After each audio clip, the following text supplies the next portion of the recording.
For example, the fear about passing laws giving GRA the power to go and investigate into your bank accounts, or the fear about moves being made to take away your land or property, the fear of higher taxes and increased fees and increased collection, the requirement of certificates of compliance before you obtain government services, the fear of the re-emergence of the people's militia, the fear of military officers seeking to unlawfully detain you or your family members, then chasing them down the road in high-speed, dangerous and reckless chases, and ends up with 3 persons dead, and then the government turns around and say, there's no need for a probe. And then another reason is that there are too many shocks in the system, too many shocks for it to handle. Persons with the institutional knowledge to effectively run the system are being replaced. And they're being replaced oftentimes with political hacks. Persons who are ill-equipped to fill those positions. They're sent on leave for extended periods of time. And I'll give you an example of what I mean. The government budgeted last year in 2015 for $221 billion. And of that amount, $30 billion was not spent.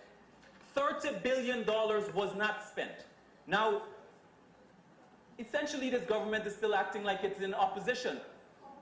It's still cutting the budget. But this time it's cutting its very own budget. All in all, it can't work.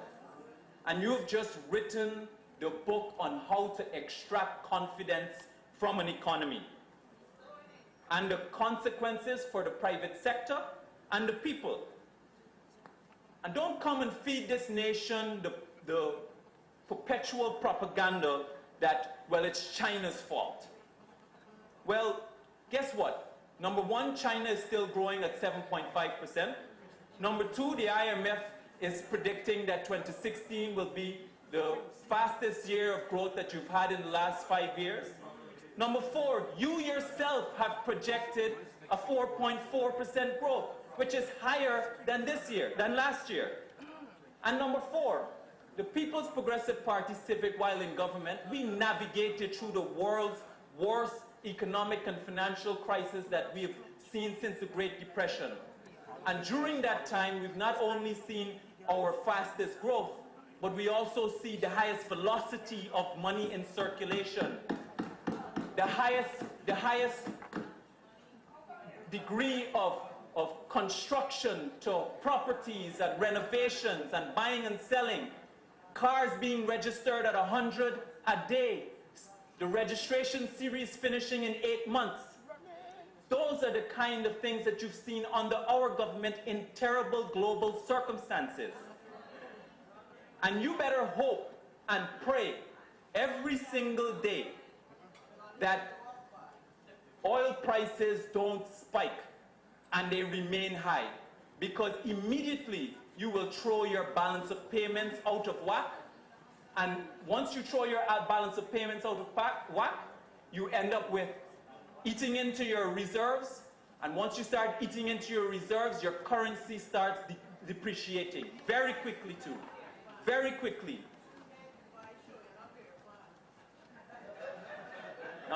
Now turning to youth,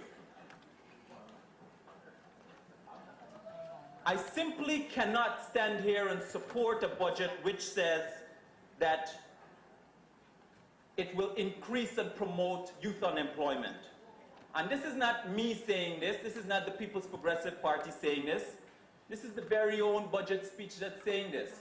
On page 60, it says, Mr. Speaker, apart from youth unemployment, this budget seeks to promote youth health and safety. I cannot stand here in all honesty and support a budget which promotes youth unemployment. And maybe it was a slip. Maybe it was. A Freudian one, I would argue. But that is what the people on the street are complaining about. The lack of attention to detail by this government. The lack of professionalism.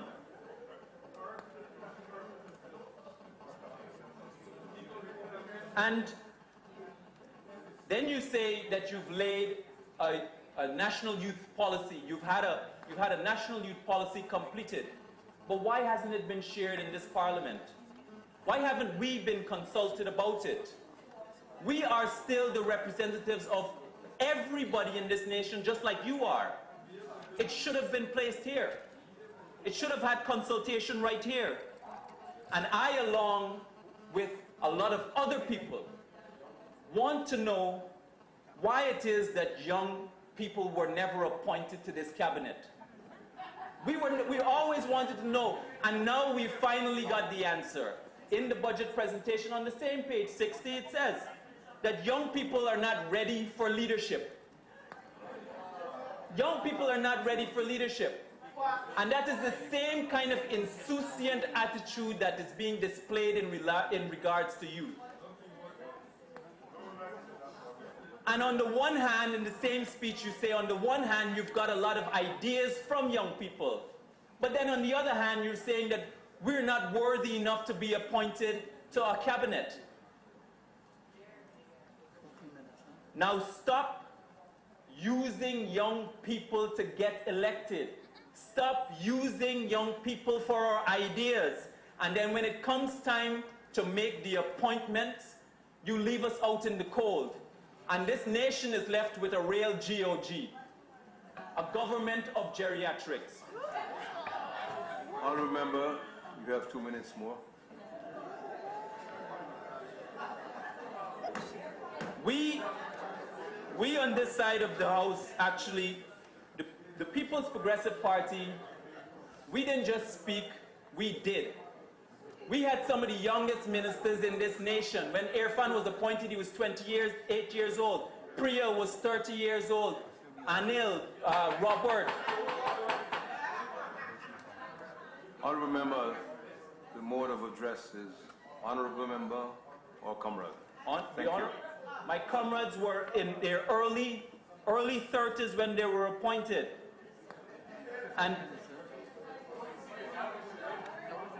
now let's look at the budget for the youth sector.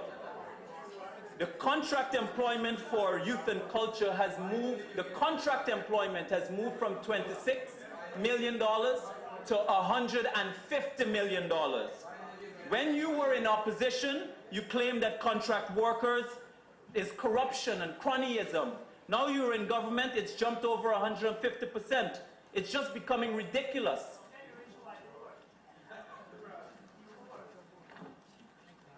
And now that we're on the issue of corruption, this is where the corruption starts or continues. We see people getting employed without advertisements, without public programs. Honourable Member, your time is up. For a 5-minute extension as required under the agreement. He has 20 minutes total. Honourable Member, Honourable Mr. Shearer, I would thank the request for extension to be made before the time has expired. If it is made after the time is expired, means that the Speaker must come back. So a request for an extension of the +5, which has been agreed, must be expressed to the Speaker before I tell the member his time is up. Thank you. Guidance, please. You have the 5 minutes. With your guidance, please, I would just like you have the 5 clarification. minutes. The honourable member is on the floor, please. Thank you. I need your guidance when he is finished speaking, sir. I'm most grateful, Mr. Speaker. I shall conclude in that period. I wanted to say what bothers me most so far is the disrespect and the disregard showed to ministerial parliamentary obligations. When we questioned the Honourable Sector Minister for Culture, Youth and Sport during the estimates in last year, no fewer than 10 instances where we promised to provide certain types of information. To this date, we have not received any. We have not received any. And getting back to the issue of corruption, when we see persons getting employed without advertisements or without a public program of why you need so many persons, and without going through the Public Service Commission, and a lot of contracts being awarded without tender, works going on and the public doesn't know what is going on, all that is corruption. And where is the Public Procurement Commission which you promised in your 100-day plan? In fact, 16 out of those 21 promises of that 100-day plan was not delivered. And we're going on to 300 days now. And guess what? Guess what? If you've only budgeted $1,000 for the Public Procurement Commission, then you have no intention to establishing it in 2016. So we're going to move well beyond 500 days before we even hear anything again about the Public Procurement Commission. So you have no intention of actually doing anything about corruption except perpetuating it. Because as you say, it is your time now. And when you make commitments to people, you keep them. When you make promises to people, you keep them. It's the honorable thing to do. That's why we're called honorable. It is a reminder to do the honorable thing. But just like schools without headmistresses, you lack principles. And you have adopted every single project the PPP has pursued, including the specialty hospital, and it's just a matter of time before the Amila Falls project comes on stream. It's just becoming a big joke, and people are laughing at you. And I will conclude by saying this. You have a big problem on your hands, a very big problem on your hands. Prior to May 2015, you sold this nation a message, the propaganda, that the reason why the citizens of this country is not as rich as they should be or poor is because the PPP thief out all the money. Now, guess what? Time is running on you, and when people look at their personal circumstances, whether it's 3 months from now, whether it's a year from now, and they don't see that improvement, they will realize either, number one, you are thieving out all the money, or two, that it was all a lie. And old people always say, oh. Honourable Member, I would ask you to use language which is more in consonance with where you stand. Yes, sir. Thank you. And I am guided by what old people always say. Not every crab hole got crab. And you can fool some of the people some of the time, but you can't fool all of the people all the time. Thank you very much.